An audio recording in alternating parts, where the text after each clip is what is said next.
Hi, my name is AJ, co-founder and CEO of ezyCollect. Hi, I'm Raj, co-founder of ezyCollect. So our mission at ezyCollect is to eliminate late payment for businesses forever. And that's so important because if we can eliminate late payment, it means that our clients can run better, prosperous, growing businesses. And that's our purpose, to help businesses grow and succeed. Now, eliminating late payment is our mission, and eliminating late payment is our focus as a business. And it's one that's very close to my heart because before starting ezyCollect, I ran a wholesale manufacturing and distribution business that suffered with cash flow issues caused because of late paying customers. Now that was a fast growing business. We grew from 2 to 10 million in about 3 years. But every day of that growth was actually behind the scenes a lot of pain due to late paying customers. I was importing goods from overseas, I was manufacturing, and in some cases I would pay suppliers 60 days before the goods actually arrived. And clients, I would be selling on credit. Typically in our industry, it was 30 days end of month. And so what that caused was a massive imbalance between when I actually had to pay for goods and when I received the money, sometimes 100 to 150 days. And that, in my business, I wasn't ready to manage that. And it caused me a lot of stress as a business owner. And as a result, I stopped enjoying business. My typical day became coming into work, printing out 5 pages of our debtors ledger, sitting with my accounts team and going through one by one saying, I think this person will pay on time. No, I think this person's good. Don't chase them today. Because I was also scared. I was scared of chasing too hard because I wanted to maintain the relationship of my customers. But at the same time, I needed the cash. So I would tell my staff, don't chase this guy. He's a big company. Don't chase him. But I needed that money more than ever. But I was too scared to chase. And it was this constant battle of, do I hire more people? Do I spend more money? It was costing me $50,000, $60,000 to hire people to chase the money that was actually owed to me. And on top of that, I felt I was in this hole and I didn't know how to get out of it. Yeah. So I was at AJ's I was a chartered accountant at the time, and he invited me to have a look and see what's going on, and I was an advisor. And when we looked at these massive terms, these cash flows that had to be financed, where we went from paying up front, like you said, to collecting 60 days later. It was 150, sometimes it went up to 200 days. And when you're growing fast, that problem multiplies. And we tried throwing solutions at it. What do? You hire someone, firstly. Easy. Do you think that's an easy win? But that's expensive, timely, and they hardly get through the first of the 5 pages of debtors in a week or in a month. And then you keep going and again, and at the end of the year, we still have all these bad debts that need to be written off. Factoring was big. That was a way of cycling the cash flow, but it's expensive. A few $100,000 a year was burnt just on that. Debt collection helped, but it doesn't encourage repeat customers, because every customer, and what AJ understood more than anyone else, was every customer is important. We can grow those customer relationships, and that's what makes a business, those relationships. So you have to manage it in a really personalized, polite, consistent way. Yeah, and as Raj mentioned, we had a lot of band-aid solutions, hiring more people, using debtor finance, invoice finance, and those were band-aids because they didn't solve the root problem. We didn't give our staff, our people, the systems and the processes to actually manage that process more effectively because we didn't know what to do.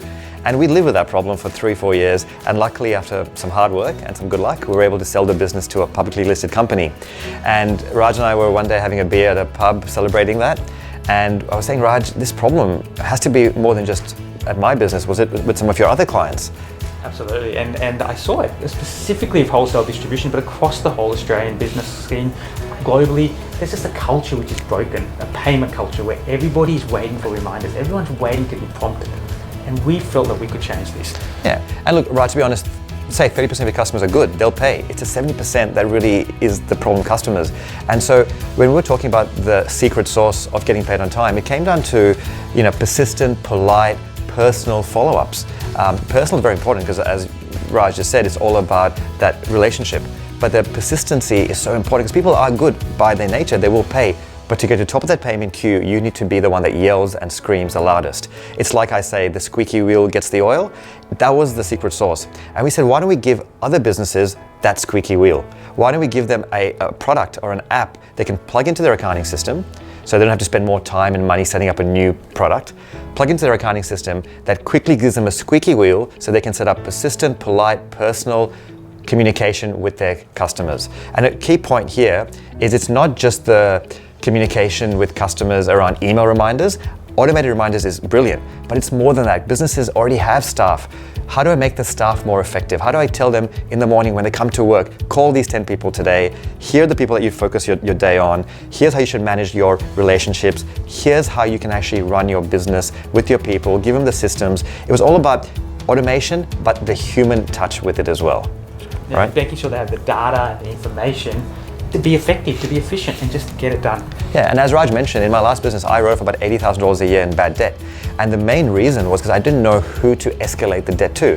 So from the very first day when we built ezyCollect, we wanted to put in place simple escalations to third parties. So a business has an internal process that they run, email, call, SMSs, letters, and then if they need to go to a third-party legal firm or a debt collection firm, they can go to someone trusted. Because I wrote off bad debt only because I didn't know who to go to. It became more than 90 days overdue and I then just wrote it off. Yeah, it was exciting because after conceptualizing it, we went and built it, and it was really exciting. Our first 10 customers, they saw results. It was quick. It wasn't rocket science. It was a simple solution. It worked quickly. They were up and running in an hour, and guess what? They saw results. Their overdue debts were falling significantly. They were going down from by 60-70%. They were running efficiently, and their businesses. And what we found most exciting was that gave the owners, the founders, the ability to go out and grow their business and thrive more than just, got to work out cash flow, how am I going to pay the bills, how am I going to pay salaries this week. The money was coming in the door, and it was just by this one simple solution. But the stack was building. What we learned was we need to add debt collection. Yeah, and as the years progressed, fast forward to today, the way people get paid today has changed. The technology landscape has changed. So we've innovated to continue to stay true to our mission of eliminating late payment and helping our customers run more successful businesses. So very quickly after we had that first product, we saw that we need to look at the whole customer life cycle. When our customer starts working with someone, it starts with, who is the right customer to work with in the very first instance.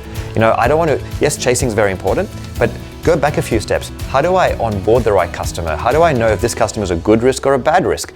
A lot of businesses, and at least how I used to do it, was a PDF of a trade application form. I would ask on there, who is your director? How much credit do you want?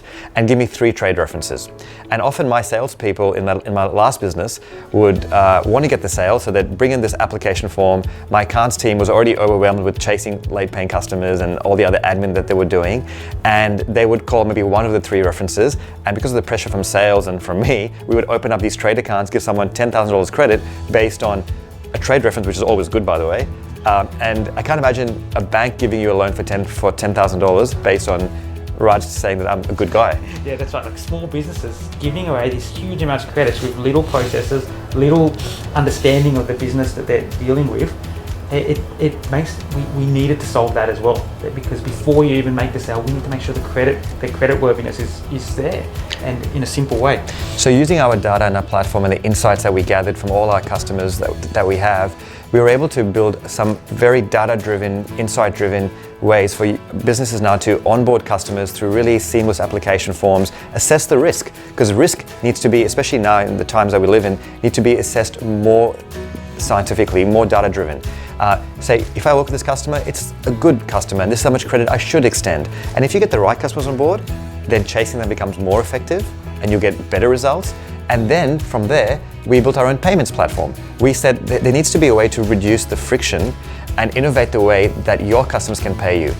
Paying by bank transfer is good, but customers more and more we saw wanted to pay by credit card, by installment payments, like the buy now, pay later installments. They want to pay by direct debit. How do we innovate that space to give our customers better ways to pay our clients?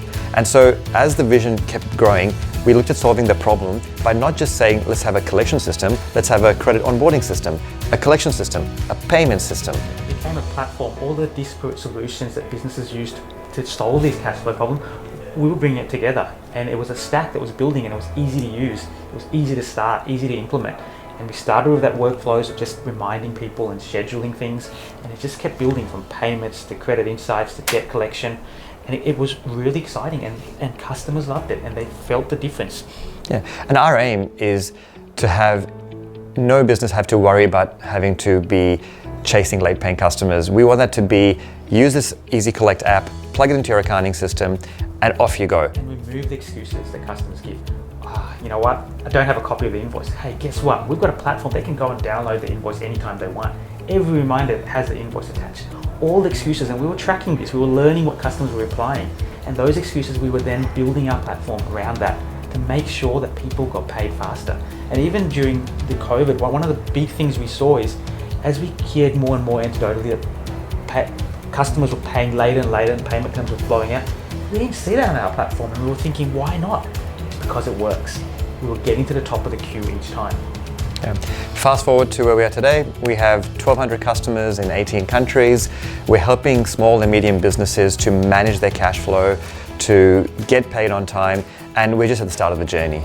The journey is exciting. The stack, the integrations we're building, the data, it's starting to learn. The software is learning upon itself. When is this person paying? How are they paying? Are they paying later than normal? Do they like being reminded at 5 o'clock on Friday because they're in front of their computer? We're going to build that insight, and the future is really bright as to where we can see ourselves going. As Raj says, people pay on rainy days, and our system will notice and remind us on rainy days.